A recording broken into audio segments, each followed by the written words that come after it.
It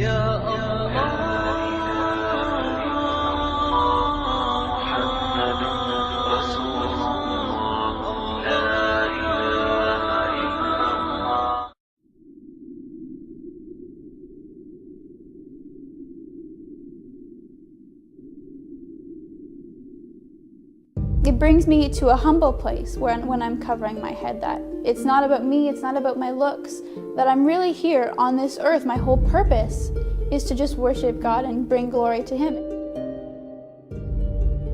Over the years, it's come to be very significant, something that's very, very special. And I was always treat my veil with great respect. We always kiss our veil before we put it on.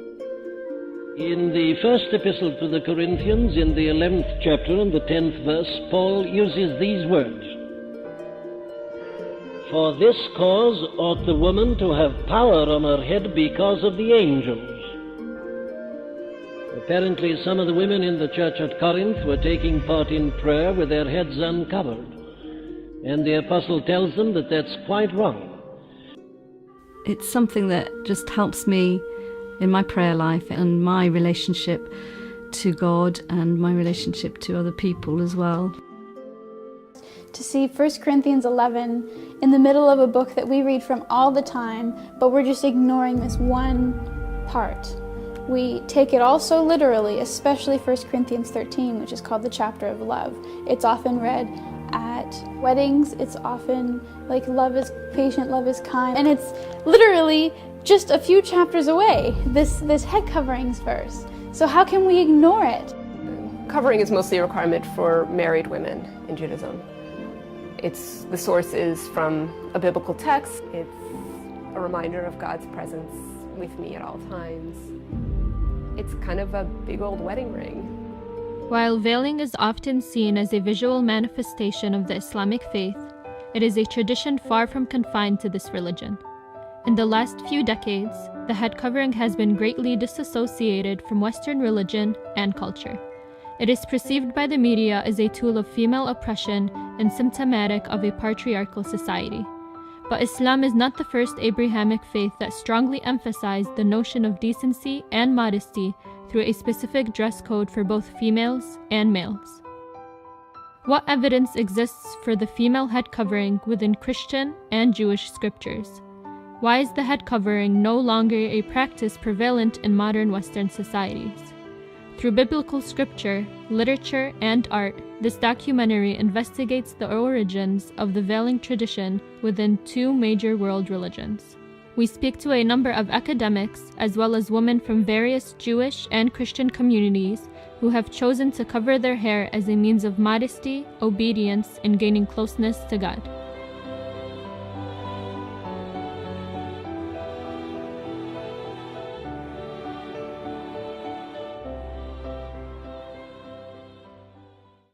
Dating back to the inception of Judaism, veiling has been perceived by many early civilizations as a symbol of nobility and dignity. This was reinforced with the subsequent arrival of Christianity, whose scriptures make explicit reference to an ideal dress code ordained by the Almighty. Although the use of head coverings has diminished over the centuries, it has maintained its significance in implementation within many Orthodox Christian and Jewish denominations. It's interesting. I think one of the things that we notice when we think about veiling is that it's a very ambiguous or kind of amorphous term, and so we always have to think about being a little more specific. Are we thinking about veiling that covers the entire face? Are we thinking about veiling which simply covers the head as something akin to a headscarf, or something that really is meant to be representational of an act of veiling where a certain portion of the head is covered, but the rest of it, for all intents and purposes, is left uncovered? We have in the New Testament traditions that it's clear women are being asked to veil for religious reasons.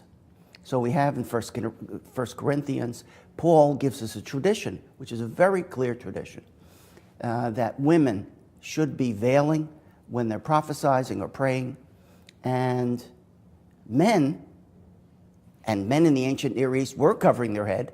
Men when they pray and they prophesy, they should not be covering their heads. So we have this new wrinkle. Now, what are the reasons for that? There are a lot of historians of ancient Christianity that think that this is an attempt to create a new identity for Christianity, where women are going to be veiled so that they are doing it for religious reasons within this new church. So we have that as part of early Christianity. The first time I was ever confronted with head covering was when I attended for the first time a church that head covered. I walked into the service a little bit late, and I was confronted with a sea of white laced heads of women who had mantilla lace head coverings on. And I was like, what is this? This is weird. And so after that church service, I went home and I started researching, like, where is this in the Bible? What does it say? How come we interpret it differently? Why doesn't anyone else do it? Why is it all old ladies and not culture now? So I started reading, and I found that there was a large chunk of scripture that actually was dedicated to head coverings. The verses of the Bible which form the basis of female veiling practice within Christianity, especially when in church or during prayer, originate from St. Paul in his letters to the Corinthians. Corinth was an ancient city located on the peninsula of South Greece. The majority of these letters address many practical issues which may arise in the local church, including the veiling of women. St. Paul lays special emphasis on the head covering as part of a modest dress code which should be adhered to by females, particularly in a religious text. So Paul writes in the letter of 1 Corinthians, he says, "But I want you to understand that Christ is the head of every man, and the husband is the head of the wife." So already we're getting into territory that some moderns would find would rub them in the wrong direction. And he says, God is the head of Christ. So you also have for some people, perhaps a problematic sense of hierarchies that are being established, and you're having human relationships modeled on a divine hierarchy. Any man who prays or prophesies with something on his head disgraces his head. So of course this is very different from Jewish practice, right, where it's very important for the man to cover his head. But any woman who prays or prophesies with her head unveiled disgraces her head.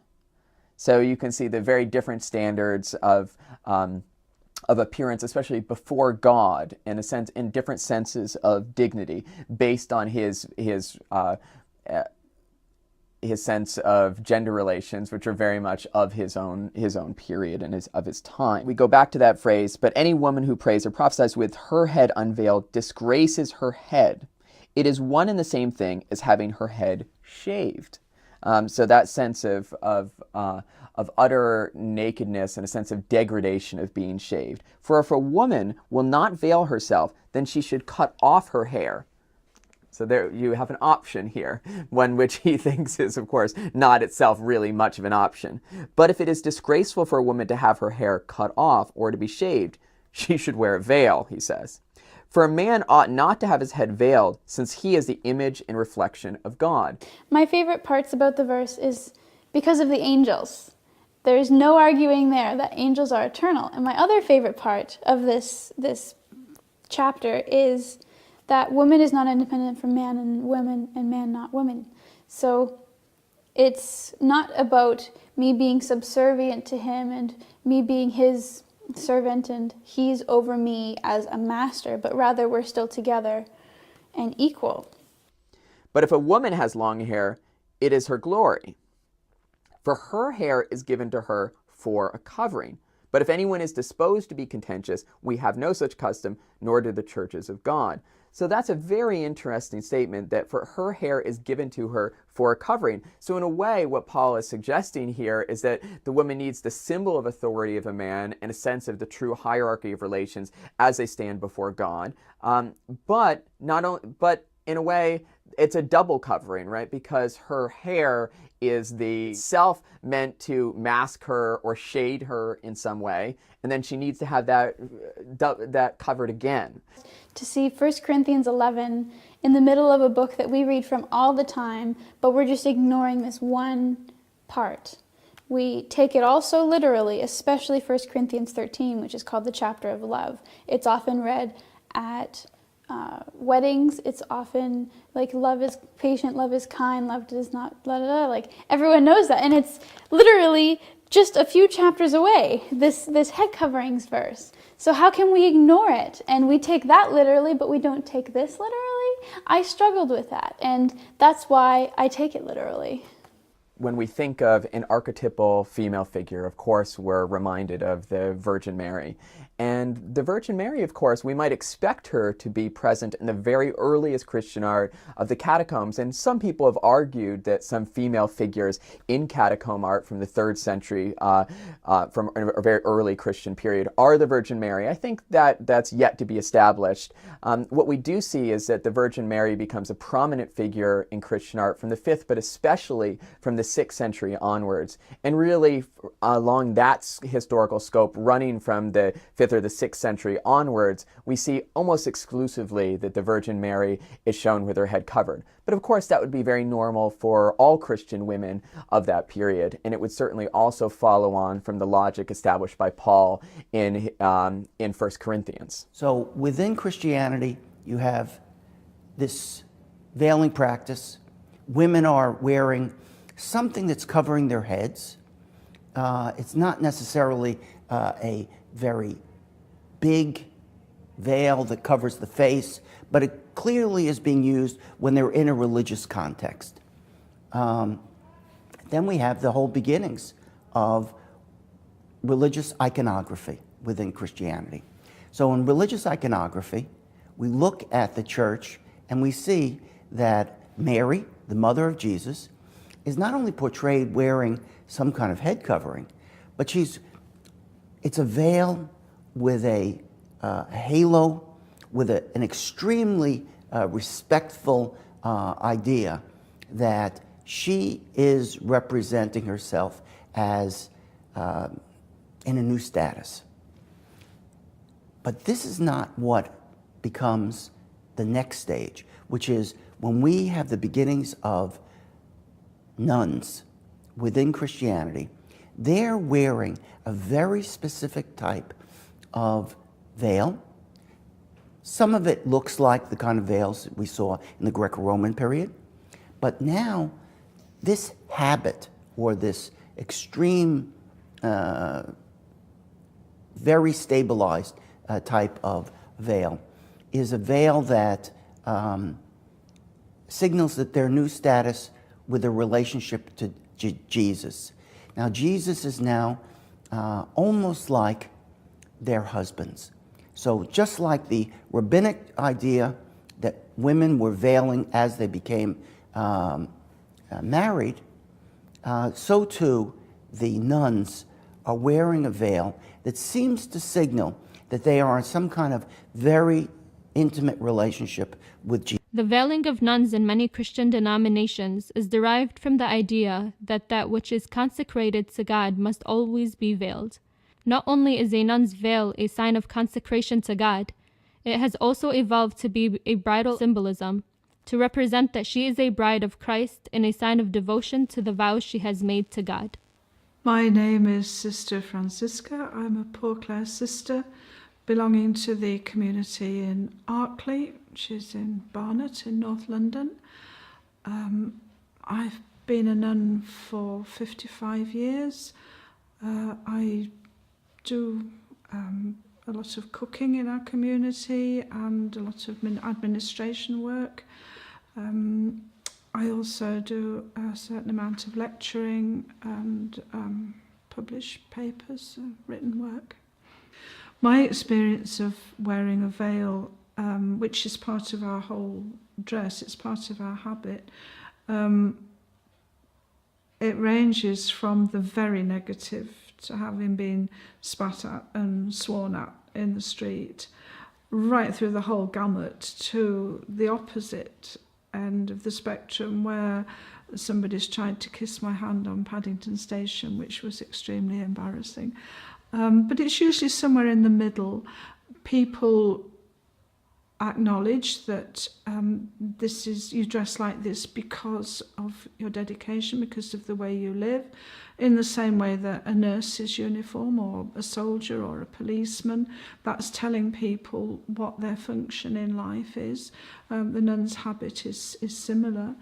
And people, even sometimes people with no faith at all, they might not agree with the dedication that's behind it, but they do respect, well, here is somebody who has given their life for a particular cause, particular reason, and that is why they dress the way they do. Certainly when we're out, I mean, in Tesco's or doing the shopping, people would come up and say, "Oh, sister, I have such a big problem. My child is ill, or my mother's dying, or my husband's gone off with another woman, or there's this situation in my life. Please, will you pray for me?" And they find it a great help to be able to talk to us about their difficulties. From antiquity to the present in Western culture, and especially if we look to the history of European art, it's very irregular to see a woman who's not in some way having at least some portion of her head covered. So that is the general blanket expectation we might have when looking to images of women. We have depictions of the Virgin Mary. We expect her to be veiled to some degree, and then it becomes something where she is meant to be an exemplar to all other women, and sort of both in many ways raised up, but raised up because of her modesty, and in some ways some could argue of her subservience and humility in that way as well. So it's so if anyone is going to be veiled, all the more so the Virgin Mary. The University of Hartford has this small museum where we feature student exhibits. This exhibit was called Veiled Women. And 4 years ago when we did this exhibit, we had thousands of people come in, and they all wanted to know something that they didn't realize, that women in Judaism, Christianity, and Islam, all in antiquity, and right up until the modern period, were veiling for a variety of different reasons. In the exhibit, when we tried to look for examples of this, we chose 24 photographs. Many of these photographs were put up on the wall, and students would come in, and what was very interesting was all the docents who took the students around asked the same question: is this woman Jewish, Christian, or Muslim? And what was very interesting was that in some cases they couldn't identify whether the woman wearing the scarf was Jewish, Christian, or Muslim.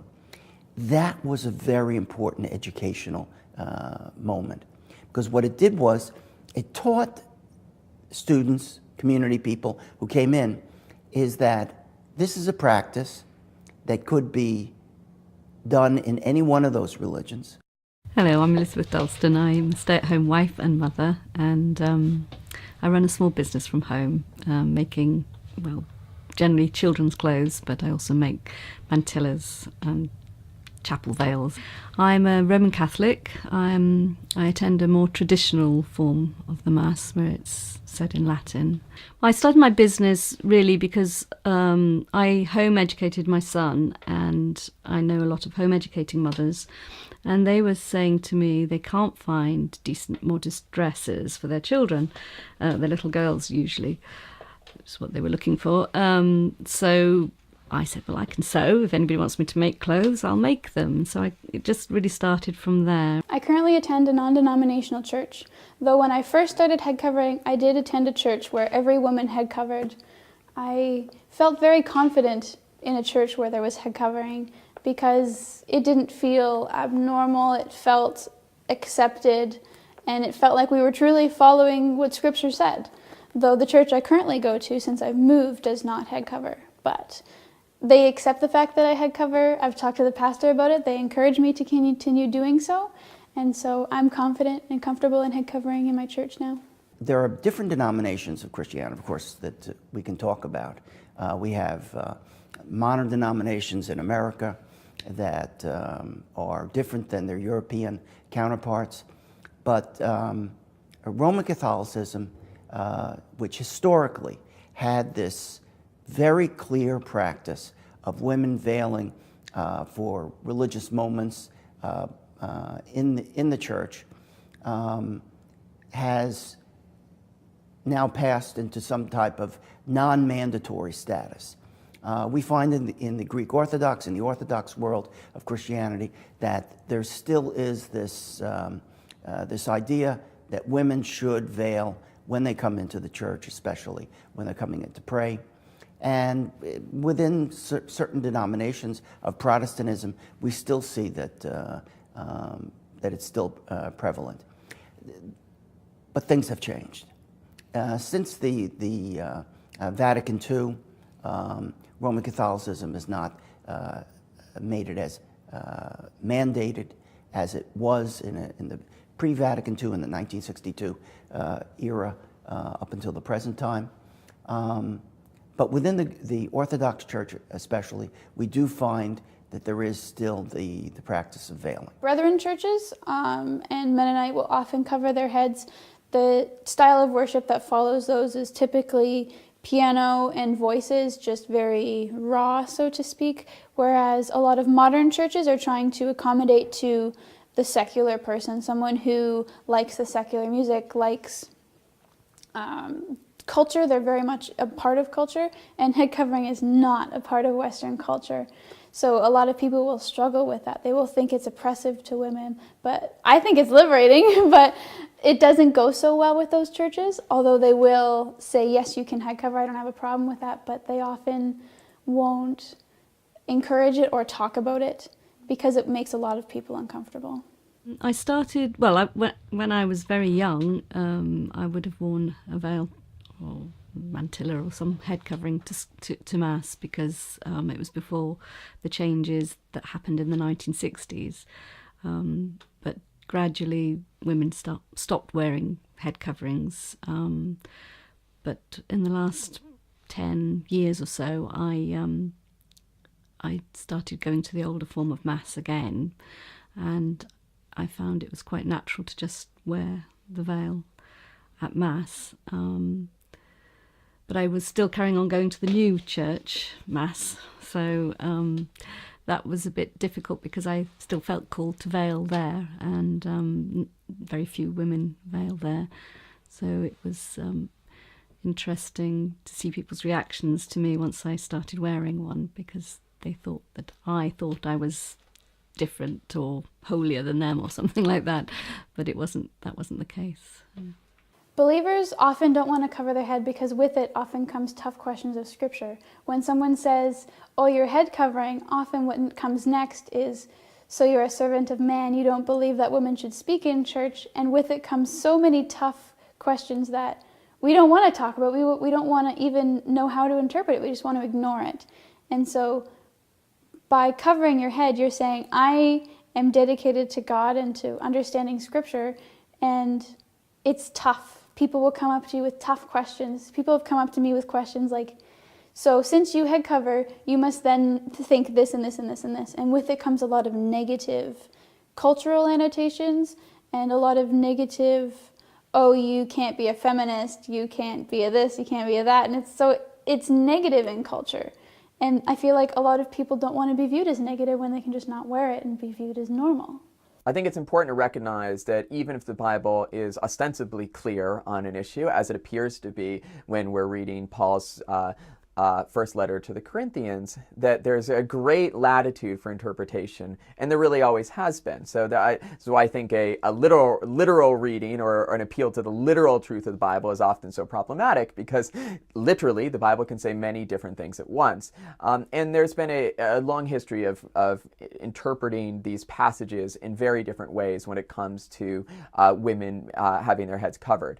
The reaction I get when I tell people that I head cover, not only at church but also full-time, is often positive from men. And they're like, oh, that's so cool that you will read Scripture that way and that you're really following Scripture. But from women, I'll often get a little bit of a backlash that, oh, that's kind of weird, you know, isn't that too modest? Isn't that not what Scripture's saying? And it's a little bit more like, ooh, I don't want to do that, you know, I don't want to do what you're doing. It's covering up something that I consider to be beautiful. And so that's kind of tough, but at the same time, I'm confident in my faith and who I am in that, and so it's not a problem.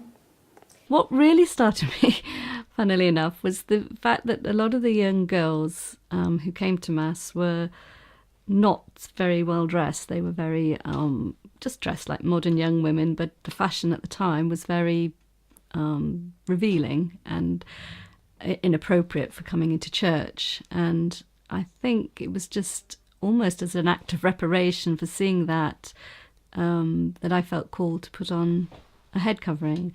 So it was more of like a call to wear it rather than sort of thinking about why one used to wear veils, you know. But obviously once I started wearing it, I looked into it more and realised why there was 2,000 years of Christian tradition of wearing, for women to wear the veil. It just made sense. It all seemed to make sense. And then I did start going to the older Mass as well, and that it was just appropriate to cover your head in front of the Blessed Sacrament because it's the real presence for us. We believe Jesus is really present in the church, and the understanding of why you veil then becomes greater.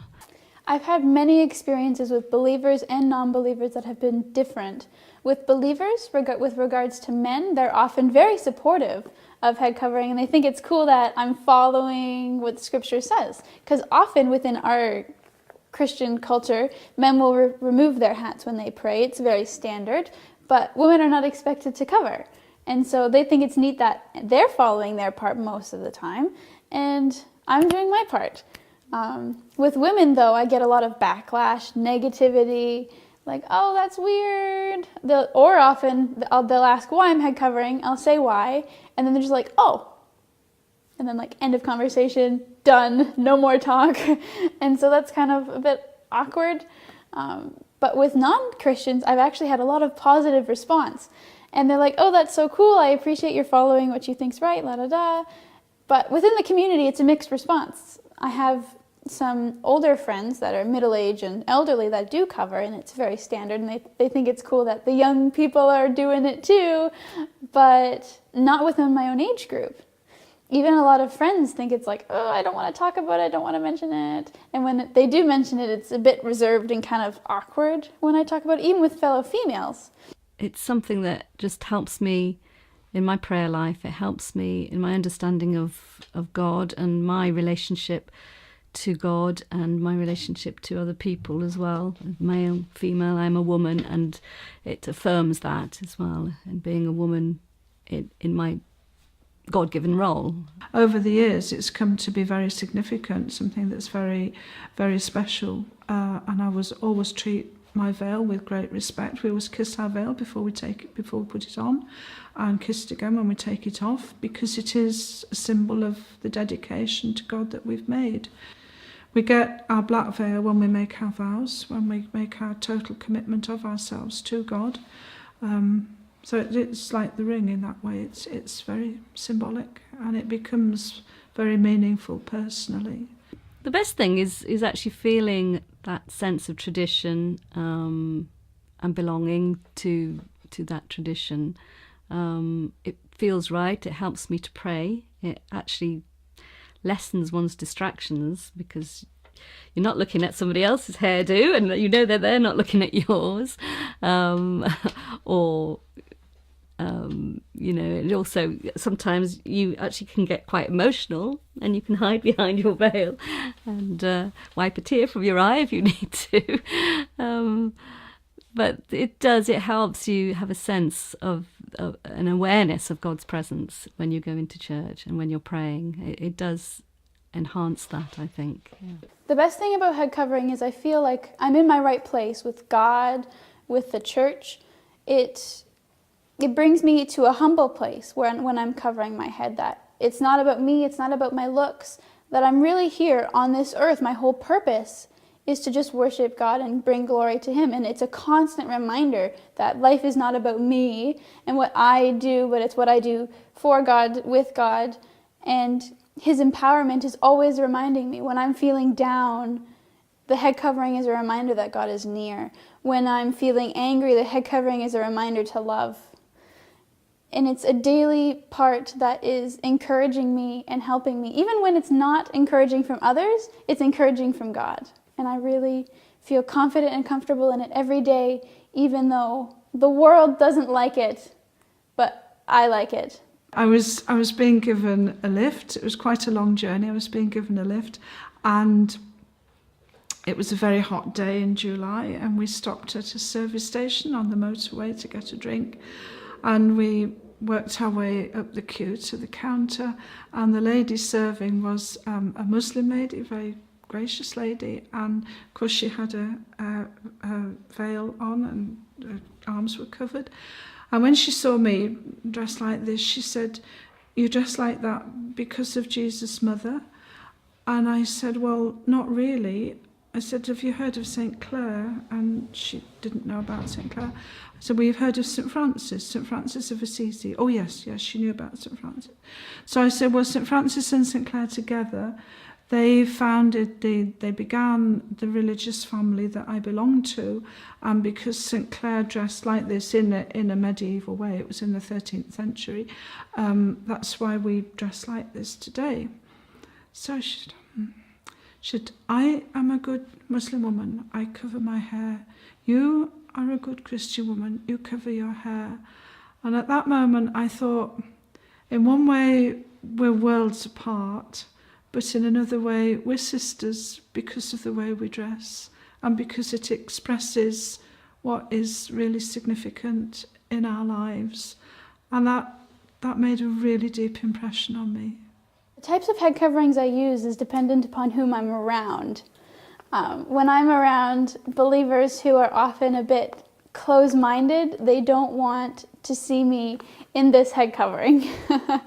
I went to church with this exact head covering on, and I was told, this was right after the Paris attacks, that people were fearful that I was going to shoot the place up and that I shouldn't wear this type of head covering because people were going to think that I converted, but I was still going to church. And so they're like, "Please just wear lace or something that's not a scarf because that's got a negative connotation with it."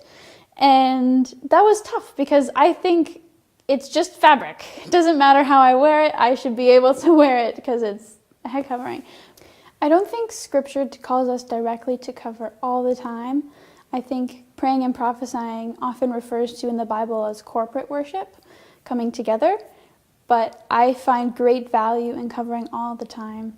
I think when I cover my head, it puts a cap on some of the things that I focus on myself, my beauty, my hair, my looks. And by wearing the head covering, it puts a cap on my beauty and brings me back to a humble and even better reality that God is my head, that God is my leader, and that I am living for Him. In biblical times, in the Middle East and the ancient Greco-Roman worlds, it was customary for women to conceal their hair with various types of coverings, especially married, respectable, and free women. Modern Jewish women ascribe various meanings to the act. Like Islam, the veiling of females within Judaism is promoted for the purpose of preserving one's modesty and chastity. Although the Torah only briefly mentions the head covering, these few words have evolved into a complex hijab ritual carried out by many devout Jewish women across the globe. In recent years, there has been an emergence of a controversial ultra-Orthodox Jewish community, known as the Haredi Burqa sect. Concentrated in the Israeli town of Beit Shemesh, these women are seen practicing more excessive forms of veiling than what is otherwise prevalent in the Jewish world today. However, due to their distinctive clothing, they have been made subject to condemnation and humiliation by mainstream Israeli society. When a woman leaves her beauty only for her husband, her husband knows that she is his, and that strengthens the relationship. Long skirts covers the legs, a wide skirt covers the shape of the legs. why the shawl covers the top figure of the woman, and the head covering is covering the hair, which is the beauty of the woman, and the neck, the shoulders. It actually hides the figure of the woman. According to Jewish way, women shouldn't talk aloud outside, not laugh, not look straight to men's eyes. Outside, a woman should vanish, and all her power is inside the house. That's what she should do. There is a very, very unusual case that has come up in the past decade of ultra-Orthodox women in Israel, in a specific location where they're in a very ultra-Orthodox area, where they actually adapted burqa practices from the Muslim population in order to fulfill what I would have to phrase a similar symbolic idea. The similar symbolic idea was that no matter what you're going to do, men and women are going to come in contact today. We live in a society where men and women are in the marketplace, or on buses, they're on trains, they're in cars, they're in taxis. And so how do you deal with that if you are an ultra-Orthodox woman, Jewish woman? So some people have adapted this Muslim practice in order to fulfill, I think, the same kinds of needs. This is the nature of a free and open society. Is when people see what other people are doing and they adapt it to their own circumstances. So this case is, although it's unusual, it actually makes sense in the long stretch of philosophical ideas. Veiling is something which you don't have a lot in the scriptures, in the Bible. There isn't much talk about veiling. Occasionally you have references, but it's not brought down like one of the laws. Like in the laws of Moses, you don't have a commandment to veil, for example. You don't have that. So it's one of these sort of implicit practices which are very often taken for granted, and which are attested in the Bible and then in later Jewish sources, but not discussed or presented in much detail. There's also a question of what we mean by veiling, of the different, I suppose, different body parts that can or cannot be veiled. And I'm thinking in particular about hair covering and head covering, and that's a sort of veiling which is very often, as I say, taken for granted in the sources. We have in Judaism, Rabbinic Judaism, the same time period, we see that in the first and into the second century, women were veiling for other reasons. They wanted to demonstrate their fidelity to their husbands, so there is again this aspect of modesty within Rabbinic Judaism, where women are veiling because they feel that this is a part of this new status that they have within their religion. The idea of Rabbinic Judaism was, though, that women who were married should cover their hair. And the reason why they did that, I think, predates Islam, and it even predates Christianity. I think that they were following a practice of some type of modesty that allowed these women to be able to signal to other people in their own Jewish society that they were already married. And it didn't mean, though, that their younger children, so like children from the age of 5, 6, 7, would not be veiled, even in some kind of Jewish context. Rabbi, I'm Jewish. The conservative movement is sort of if you envision the Jewish, sort of the spectrum of Judaism as a line, we're kind of in the middle. My blog is an investigation of Jewish head covering. I spend a lot of time talking about the history of Jewish covering in different cultures and the texts that are the origin of the practice, both sort of the original biblical texts and the legal history and sort of stories that have come. And then because it's fun, I also have pictures, what I've put up on my, what I've got on my head today, and try and create some community and support. Women practice head covering. Some women practice head covering most of the time in any of those settings. Some women only cover for synagogue. A lot of women wear either like a partial covering or a hat with some hair, a little bit of hair showing in my communities. So my name is Andrea Greenberg, and I'm an Orthodox Jew. When my husband and I moved from Israel to Chicago, we attended various synagogues there, and no one covered their hair like I did. I was really the only one. We either went to synagogues where women didn't cover, or where women wore wigs or these black hat things. No one really did what I did. So it was very motivating for me because I got asked constantly how I did these wraps. So that was a huge part of why I started my blog and online presence. Now that we've moved to Baltimore and I've had an online presence, I think it's been for about 4 years now, many more women are covering in this way. And especially in Baltimore, there's a lot more openness to trying different things. So at my synagogue right now, I'd say probably about a quarter of the women cover in a similar way to me, which is a lot compared to being the only person. So I started my blog and YouTube channel when I got married and started covering my hair. And I was looking for resources to try to learn how to tie scarves, and I couldn't really find any, especially none geared towards Orthodox Jewish women.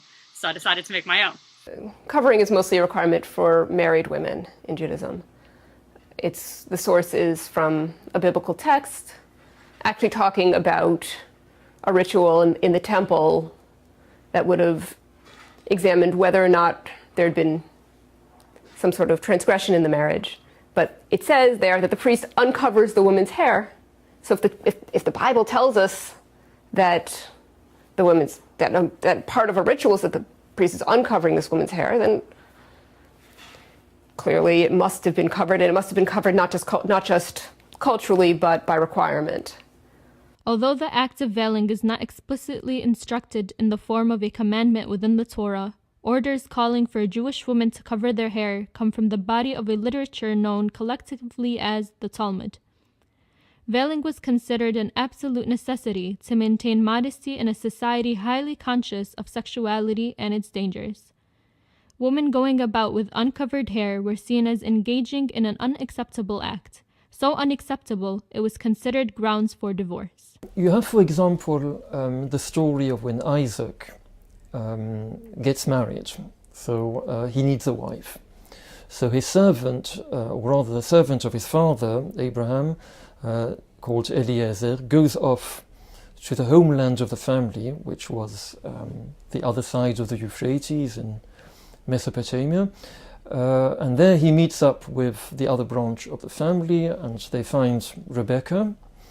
And then Eliezer takes Rebecca and brings her back to Isaac, who was waiting in the land of Canaan. Eliezer brings the future wife Rebecca back to Isaac, and Isaac is in the field. According to rabbinic tradition, he is praying the afternoon prayers, and he sees the camels coming from the distance, carrying Eliezer and his future wife Rebecca. And when Rebecca notices that man was watching them, she realizes immediately that it must be her future husband, and she covers herself. The modesty laws found in the Talmud acted to render the woman inaccessible and unavailable to all but her husband. The head covering signified that the wearer was a respectable married woman. When you move into rabbinic literature, and most of present-day Judaism is based on rabbinic literature as much as it is on the Bible, the Mishnah, the Talmud, that were all produced in the pre-Islamic period in Palestine and in Babylonia, in Iraq, in what we call late antiquity, and that's the classical literature of Judaism. So in that literature, you find a little bit more discussed about what are the norms of, I should say, male also, but mainly female modesty, how a woman should dress. And in the context of that subject, we find the word erva. Erva is a biblical word which means nakedness. Tzniut is another key term. Tzniut means concealment or modesty. It's a term which has become much more in use in the modern period, in the early modern period and the modern period. And nowadays it's used as a sort of general term to embrace all aspects of what is considered to be modest behavior. The symbolic reason for why people veiled could have an aesthetic reason. It looked nice.